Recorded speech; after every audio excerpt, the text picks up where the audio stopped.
Hi, my name is Catherine Went with Syscon, and thanks for taking a moment of your time. Today I wanted to talk to you about cash, stewardship, and the reality of it. So it's been a while since I heard business owners talking about their cash. I'm sure they think about it each day. I'm sure they may even go online and check their cash balances on the bank or on their phone now. We can do that too.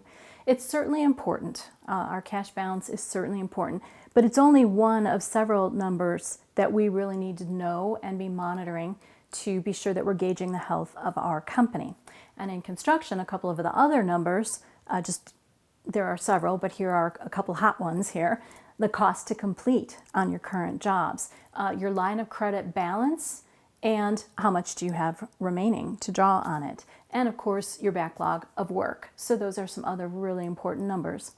So at an industry event, a number of the people around the table were talking about cash, and they have a great problem. They have some cash reserves, and they want to be good stewards of the cash that they have on hand, and they were looking for some options on how to be good stewards, how to put some of that money to work without tying it up unnecessarily and keeping their business strong and healthy. So I have a couple of suggestions for you there that came up in that conversation, and then just a little bit more about if I have money, then if I have cash, does that mean I'm making money? Or there's some other things I need to look at as well. So here are a couple of thoughts, and the whole article, all of these details are in our newsletter on our website. So I hope you'll check out the rest of it, and it's actually going to be listed below this video as well. So healthy cash balances. There are some great options to earn interest on cash for businesses right now. There are a couple of options that I've seen across our clients. One of them is there are a number of banks who pool together with other banks to be able to provide a deposit vehicle, which is still cash, at a really competitive interest rate with higher FDIC limits because the banks are sharing, they're pooling the funds.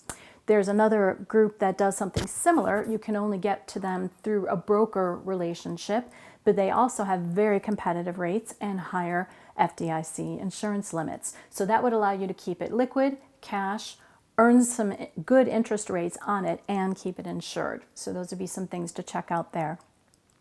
You may have some existing loans on your books, perhaps something that started a couple of years ago and are at some really low interest rates because that was the time that you booked the loan. Maybe some equipment you bought or something else, a vehicle perhaps. Just make the minimum on those. That's awesome, and use anything that you might make extra payments on higher interest debt, perhaps a line of credit, because that would be at a higher rate now, or a credit card if you're not paying those off in full, or maybe another short-term loan that's on a higher interest expense. So take advantage of the things that you have that are at the lower rates and put those cash monies against the more expensive loans. Having cash doesn't necessarily mean that you're making money. So one example is if you were overbilled on your jobs, which is a good thing, it means good cash flow, that means you've received the money that you need in order to finish the job. So you need to be sure you have enough cash to complete that work. Short and long-term debt, you have to pay those loans off with profits. So you have to make money in order to pay that loan back. And that's after profit money for equipment that you might have bought or other types of loans that you've taken. Cost to complete, I mentioned, the line of credit. What do you have on that line, and what's the balance that's available to you? If you've got that maxed out, one, that's very expensive, but it also means you've got to earn profit to pay that down. So are you making money or not? And then retention. I see this all the time. Go back and ask for it. No GC that I know of or owner I know of is going to come to you and say, hey, wow, why don't you put in a draw and we'll help reduce your retention. It's not that they're adverse to it, it's that they need the cash too. So go ahead and ask.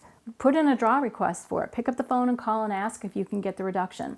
Read the details in your contract. You may find that after you reach a certain percent complete, they are required to drop your retention, and you just need to get that in on your next progress bill. So those would be all some different things that you could be thinking about in managing your money, putting your money to work for you, and having cash may or may not translate to whether you are making money for the company. I've got a lot more details in the article. I hope you'll check it out. This is a very hot topic, and I'd love to hear your thoughts if you've got some other ideas too. Thanks for your time and have a great rest of your week.